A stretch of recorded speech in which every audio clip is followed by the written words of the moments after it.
नमस्कार। 15 जून को गालवान घाटी में जो हिंसक झड़प हुई है भारतीय सेना और चीन के बीच, उससे एलएसी पर तनाव लगातार बढ़ा हुआ है और इस बढ़ते तनाव को देख देश भर में चीन के प्रति आक्रोश भी बढ़ रहा है और एक सुर में लोग चीन का बहिष्कार करो, चाइना के एप्स और प्रोडक्ट्स को बॉयकॉट करो, ऐसे नारे लगा रहे हैं। इस बीच सरकार भी इसी बात पर अब फोकस कर रही है, इसी बात पर जोर देने लगी है कि हम अपनी क्षमता कैसे बढ़ाएं और चाइना पर निर्भरता कैसे कम करें। और इस सब के बीच आता है हमारा भारतीय स्टार्टअप इकोसिस्टम, जहां पर बड़े पैमाने पर लगभग $4 बिलियन का निवेश चाइनीज इन्वेस्टर्स की ओर से आया है। देश के 30 यूनिकॉर्न्स में से कम 15 से 18 ने चीनी निवेशकों से बड़ा पैसा रेज किया है। तो अगर हम बड़े पैमाने पर चीन से संबंध तोड़ना चाहते हैं, चीन का बहिष्कार करना चाहते हैं, इस स्टार्टअप इकोसिस्टम पर इसका क्या असर पड़ेगा, इसी पर आवाज एंटरप्रेन्योर में हम एक खास चर्चा कर रहे हैं। मैं हूं हर्षदा सावंत और मेरा साथ आज दे रहे हैं ब्लूम वेंचर्स के फाउंडर और आईवीसीए के vice chairperson Kartik Reddy, GSF accelerator और इनर शेफ के फाउंडर राजेश सानी और मोबीक्विक के को फाउंडर विपिन प्रीत सिंह। आप सभी का स्वागत है। हमने देखा है पिछले एक हफ्ते में बॉयकॉट चाइना को बहिष्कार करो, चाइना को बाहर भेजो, ऐसे कई सारे नारे भारत में लगाए जा रहे हैं। एक तरफ जिंगोइज्म आसमान छू रहा है, लेकिन दूसरी तरफ मेरे ख्याल में एक प्रैग्मेटिक अप्रोच की भी जरूरत है। कार्तिक, पहला सवाल आपसे मैं पूछना चाहूंगी कि देखिए, बड़े पैमाने पर भारतीय स्टार्टअप्स ने चाइना से फंड्स रेज किए हैं। अगर हम चाइना को बॉयकॉट करना चाहते हैं तो क्या वाकई में ये हो पाएगा या फिर ये कहना आसान है, करना मुश्किल? नहीं, ये एक साइकिल के अंदर बीच में ऐसे रोड ब्लॉक्स लाना सबके लिए मुश्किल हो जाता है, क्योंकि ऐसा नहीं है कि हम शुरुआत से किसी तरह के लॉस को इम्प्लीमेंट कर रहे हैं। जहां पे ऑलरेडी ये इन्वेस्टमेंट हो चुकी है, वहां पे कंपनी को जाके एक मकसद देना कि बिना चाइनीज इन्वेस्टर्स का आप बनाते रहिए कंपनी, थोड़ा मुश्किल हो जाता है। तो आप जैसे बोले थे, एक प्रैक्टिकलिटी देखना चाहिए इस मामले में। और जो गवर्नमेंट की इनिशियल डायरेक्टिव आई है कि नहीं, वो ये नहीं कह रहे कि हम इन्वेस्टमेंट बंद करेंगे। ऑफ कोर्स ये इंसिडेंट जो जिसकी आपने जिक्र किया है वो बाद में हुआ है। ये बातचीत गवर्नमेंट से 2 महीने पहले शुरू हुआ था और तब से चल रही है कि इसको मैनेज कैसे करें। 2 चीजें थे इसमें, I think even before this incident, कि हम चाइनीज इन्वेस्टर्स को ये एडवांटेज नहीं लेने देंगे कि अच्छे इंडियन एसेट्स में लो प्राइसेस पे आके खरीद ले इन एसेट्स को, वो पब्लिक मार्केट्स के एसेट्स हो या प्राइवेट मार्केट्स के एसेट्स हो या स्टार्टअप्स हो। तो पहला आई थिंक इनिशियल जो इनका इनिशिएटिव था गवर्नमेंट का, वो इस डायरेक्शन में था। फिर उसमें आपको एसेट्स अलग अलग देखना चाहिए, एक ही रूल सबके लिए अप्लाई नहीं हो पाएगा।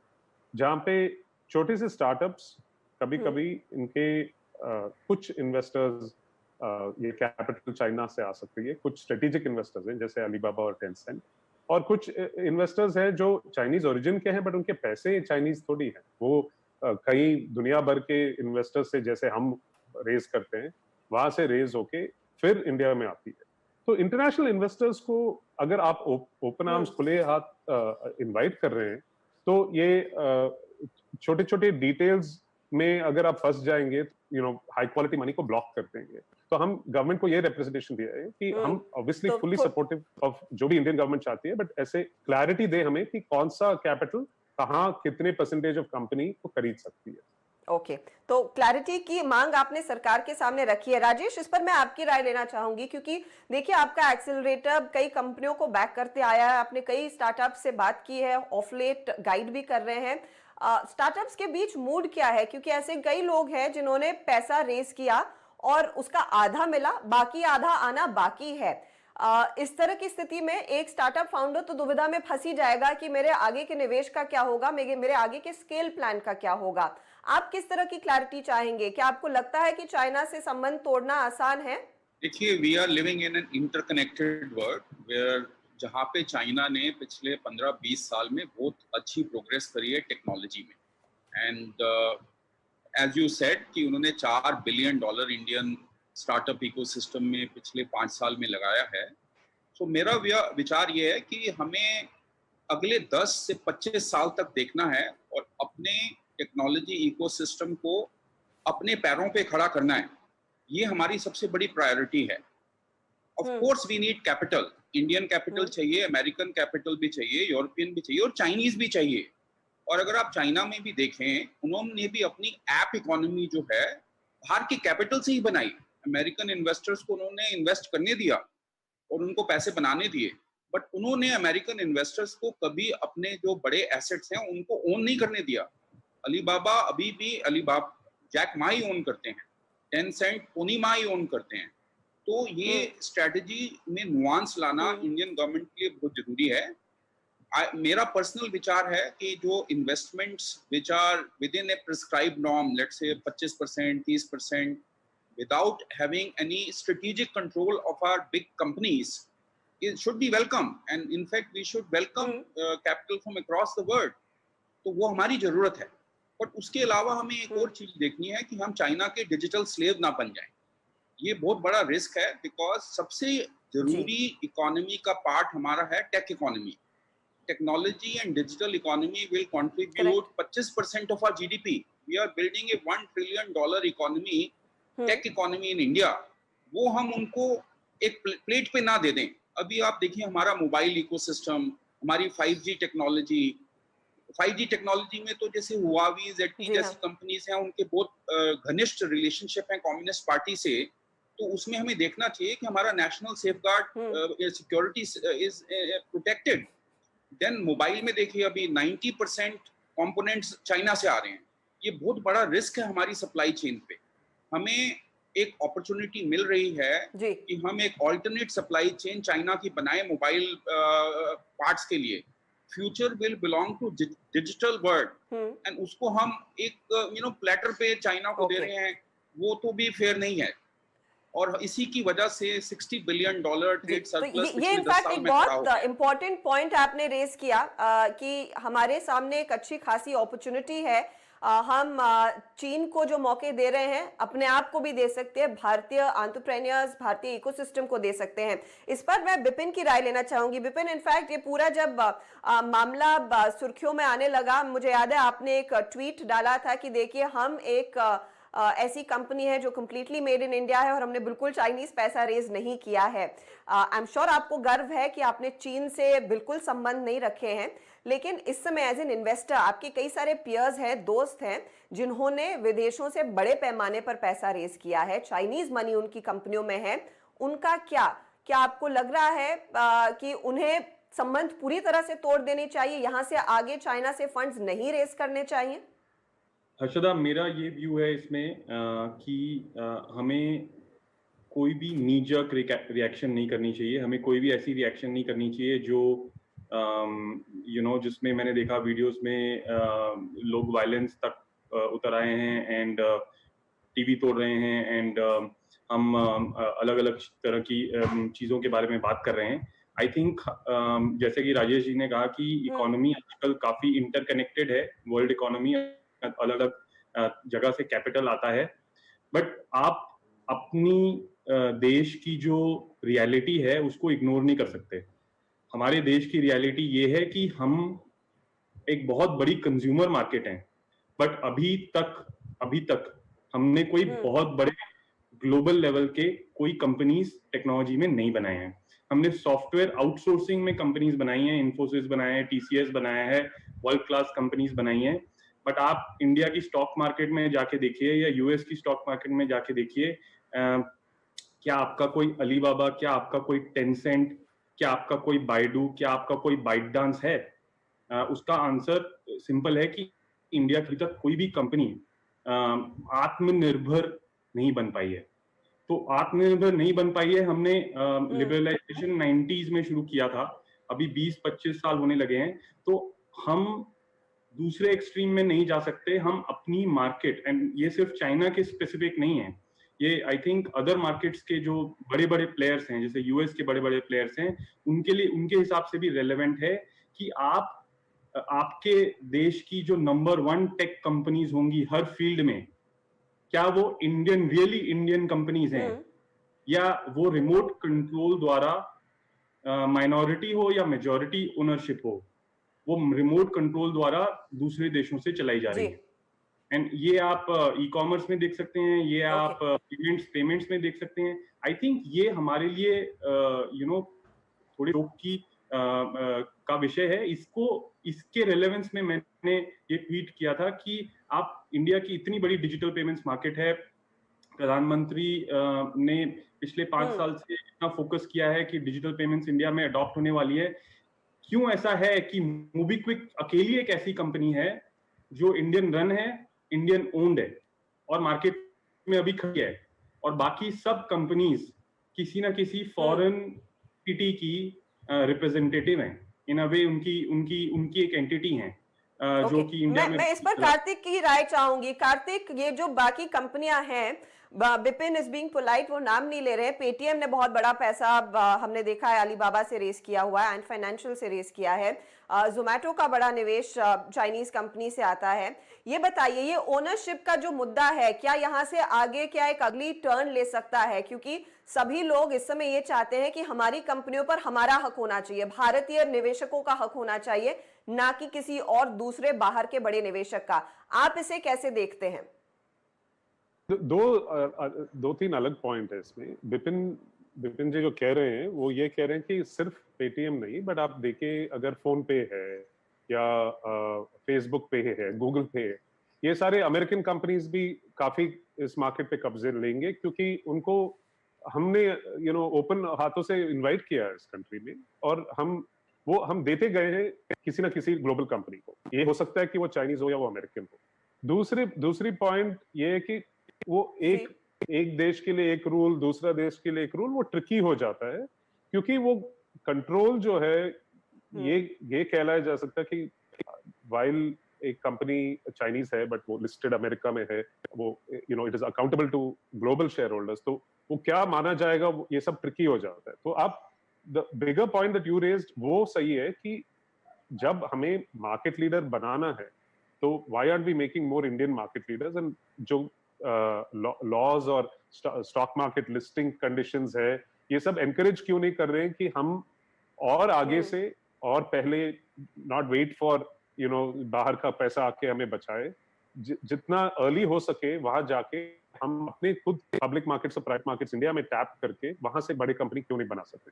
और आई थिंक सब वही पॉइंट बना रहे हैं यहाँ पे कि इवेंचुअली अगले 5-7 साल बहुत क्रिटिकल है इंडिया के लिए, कि और लैंड ऐसे टेरिटरी कंसीड नहीं कर सकते, और जब तक इंडियन फाउंडर्स के पास कंट्रोल हो, कैपिटल तो लेना ही चाहिए और बनाते जाना चाहिए, कैपिटल फंजिबल है, बट कंट्रोल और ओनरशिप अगर इंडियन हो तो अभी मुकेश अंबानी के जियो ने क्लासिक एग्जांपल है, राइट?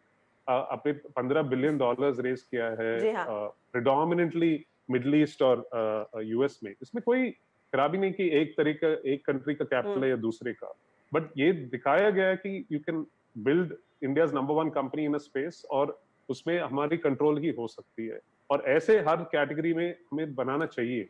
करेक्ट। इस मोड़ पर लेंगे एक छोटा सा ब्रेक, लेकिन इस चर्चा को जारी रखेंगे। आप बने रहिए CNBC आवाज के साथ।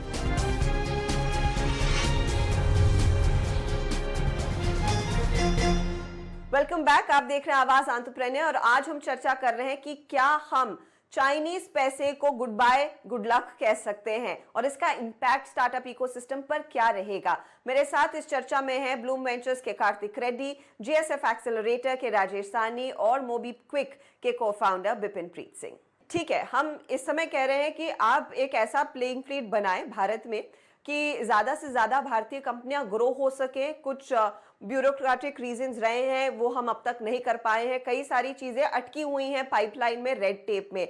इस समय मौका हाथ में है, क्या वो आप कदम उठाना चाहेंगे या फिर सरकार की ओर से देखना चाहेंगे, ताकि हम वो तगड़ी ओनरशिप और तगड़ा कॉन्फिडेंस इंडियन एंटरप्रेन्योर्स में इस समय इनकलकेट करें कि आगे अब सरकार आपके साथ है, आप जो करना चाहें करें। वो क्या मेजर हो सकता है? देखिए, एक बहुत बड़ी अपॉर्चुनिटी है इंडियन टेक्नोलॉजी। उसको ना आप कंपेयर करिए कि हवाई जहाज है जो टरमैक पे आ गया, अभी उड़ा भी नहीं है, वो उड़ना चालू करेगा तो किस तरह का कमाल करेगा वो अगले 10-20 साल में दिखेगा हमें। तो अभी तो कहानी शुरू हुई है एंड इस कहानी की शुरुआत में हमें एक अपॉर्चुनिटी मिल रही है क्योंकि चाइना के खिलाफ बहुत आक्रोश है पूरी दुनिया भर में। Companies are looking for an alternate supply chain and वो सप्लाई चेन हमारे यहाँ जाने की जगह वियतनाम जा रही है। हमारी सरकार को बहुत ही जागरूक होकर अपने एंटरप्रेन्योर्स के साथ एक इकोसिस्टम बनाना पड़ेगा जिसमें वो सप्लाई चेन का लार्ज हिस्सा इंडिया में बने और वो एंटरप्रेन्योर और सरकार की पार्टनरशिप से ही बन सकता है। वो सरकार अकेली नहीं कर सकती और एंटरप्रेन्योर्स अकेले नहीं कर सकते। और हमने हिस्टोरिकली देखा है कि जो हमें प्रॉमिस किया जाता है एंटरप्रेन्योर को और जो एक्चुअली ग्राउंड पे डिलीवर होता है उसमें बहुत बड़ा गैप है। उस गैप को अगर हम प्लग कर दें तो हम एक 10 ट्रिलियन इकोनॉमी जो जनरेट हो रही है हार्डवेयर की, सॉफ्टवेयर की, डिजिटल गुड्स की, उस इकोनॉमी में हम बहुत बड़े हिस्सेदार बन सकते हैं इस कंट्री में। दूसरा हिस्सा जो मैं कार्तिक से सहमत हूं कि हमें कैपिटल और कंट्रोल में डिफरेंशिएट करना पड़ेगा and for whatever reason we have to take a different view of China given the situation that Chinese have posed on our borders and they are posing to our businesses. Most of our trade imbalance, our SME threat is coming from Chinese cheap goods that are coming and imploding in our market. But we cannot be jingoistic about it. We have to be strategic about it. We have to have a 25-year roadmap. It is not a battle we'll win in 1 year by a little bit of import restrictions here or 10% barrier there. We have to enable conditions जो हमारी industry को competitive बनाएंगे globally. हमारे पास talent है, हमारे पास market है, हमारे पास ability है कैपिटल को दुनिया भर से इकट्ठा करने की। अगर चाइना का कैपिटल आएगा तो अच्छा है, नहीं आएगा उसके बगैर भी हम काम चला सकते हैं। ऐसा नहीं है कि अगर चाइनीज पैसा नहीं आएगा तो इंडिया में कोई हाहाकार मच जाएगा। बट मेन रीजन है कि हमारी इंडस्ट्री कंपेटिटिव है। कारोबार ठप नहीं होगा, दूसरे एवेन्यू जरूर हैं और दूसरे निवेशक हैं जो शायद बेसब्री से इस बाजार में पैसा लगाना चाहेंगे। यहाँ पर विपिन मैं आपकी राय लेना चाहूंगी क्योंकि आपने जिस तरह से अपनी फंड रेज की है, आपने एक इंडियन कॉर्पोरेट को भी इन्वॉल्व किया, एनबीएफसी कंपनी, बजाज फाइनेंस ने आपकी कंपनी को बैक किया। क्या आपको लग रहा है इस समय फिर वो होम ग्रोन कैपिटल जो डोमेस्टिक मनी है वो ज्यादा प्रेफर्ड रहेगा स्टार्टअप फाउंडर्स के बीच? बिल्कुल, मेरा ये मानना है कि जैसा कि राजेश जी भी कह रहे थे कि इंडिया में ना टैलेंट की कमी है, ना टेक्नोलॉजी की कमी है और अब मुझे नहीं लगता कि कैपिटल की भी कमी है। इट्स जस्ट दैट कि हमने स्ट्रेटेजिकली भी इन सब चीज़ों के बारे में सोचा नहीं है। 10 साल पहले या 5 साल पहले भी इंडियन कंपनीज जो इंडिया में आप बैंक्स देखिए, आप फार्मा कंपनीज देखिए, इतनी सारी सक्सेसफुल ऑटो कंपोनेंट्स कंपनीज देखिए, हमारे पास वर्ल्ड क्लास कंपनीज हैं जो प्रॉफिटेबल हैं, जिनके पास बहुत सारा प्रॉफिट है। वो पैसा जो है वो इंडिया की स्टार्टअप्स में या टेक्नोलॉजी कंपनीज में निवेश क्यों नहीं करती और उसके लिए इनको किसी तरह का इंसेंटिव क्यों नहीं दिया जाता? बिकॉज अगर वो ये पैसा यहाँ पे इंडिया में ही लगाएंगी तो Indian startups with Indian ownership जो हैं वो और सक्सेसफुल होंगी। सो हमारी जो पार्टनरशिप है Bajaj finance is a classic example. So ऐसा नहीं है कि आप किसी एक देश का कैपिटल आप बंद कर देंगे तो हमारे देश में स्टार्टअप्स को फंडिंग मिलनी बंद हो जाएगी। आई थिंक इस चीज के बारे में ये जो है ना, ये एक बहुत ही वीक सोच है, मतलब ये वीक थॉट है। ये इससे हमें बाहर निकल जाना चाहिए। इंडिया की मार्केट बहुत बड़ी है, पूरी दुनिया में इन्वेस्टर्स इंडिया में आना चाहते हैं, इंडियन कंपनीज को ट्रैक करना चाहते हैं। बिल्कुल अर्ली स्टेज पे भी करते हैं, सिर्फ लेट स्टेजेस में जो यूनिकॉर्न्स उन लेवल पे नहीं, अर्ली स्टेजेस में बड़े बड़े investors, wall street investors, Europe के इन्वेस्टर्स, मिडिल ईस्ट के इन्वेस्टर्स। जियो तो खैर एक एग्जांपल है जिसने इतना बड़ा अमाउंट रेज किया है, बट अब छोटी छोटी कंपनीज भी हर जगह जाके पैसा रेज कर सकती हैं। हमने भी किया है और बाकी कंपनीज भी कर रही हैं। तो ऐसा नहीं है कि एक देश अगर टैप आपने क्योंकि अर्ली स्टेज की बात की और देश का सबसे बड़ा अर्ली स्टेज फंड और चहीता फंड ब्लूम वेंचर्स ही है जो कार्तिक आप और संजय बखूबी चला रहे हैं। मुझे ये बताइए, जब आप अपने दूसरे निवेशकों से बात करते हैं और खासतौर से डोमेस्टिक एलपी से बात करते हैं इस समय, क्योंकि हम एक तो लॉकडाउन से बाहर निकल रहे हैं, कोविड के चलते काफी ज्यादा दबाव था, क्या आसानी से लोग पैसे आगे आकर देने को तैयार है नए फंड्स में? Is the domestic flow going to be good here onwards? नहीं, आई थिंक थोड़ा शॉक तो है ही सिस्टम में, और ये टाइम लगेगा रिकवर करने के लिए। और जब इनिशियली नीजक हमारी तरफ से इंडस्ट्री से ये बात हुई थी कि आप ऐसे नीजक रिएक्शन मत लेके बंद कर दीजिए सब कुछ, क्योंकि इस माहौल में अगले 1-1.5 साल में काफी पेन होगा, क्योंकि बिजनेस स्लोडाउन्स तो है ही।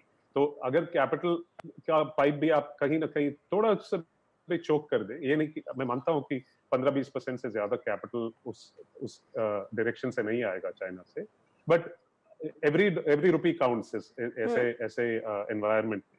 तो हम पहले कह रहे थे कि पहले तो इसका फायदा उठाओ in some sense, rather than think of it as a bad thing, right? तो एक तो वो सजेशन था। दूसरा, जो ऑलरेडी राजेश और बिपिन ने रेज किया, very important points, there are 2 points. एक, आपको दिखाना है कि इट्स अ साइकिल, और 10 साल लगा है यहाँ तक पहुंचने, 15 साल in total, and for Bloom 10 साल हो गया अभी।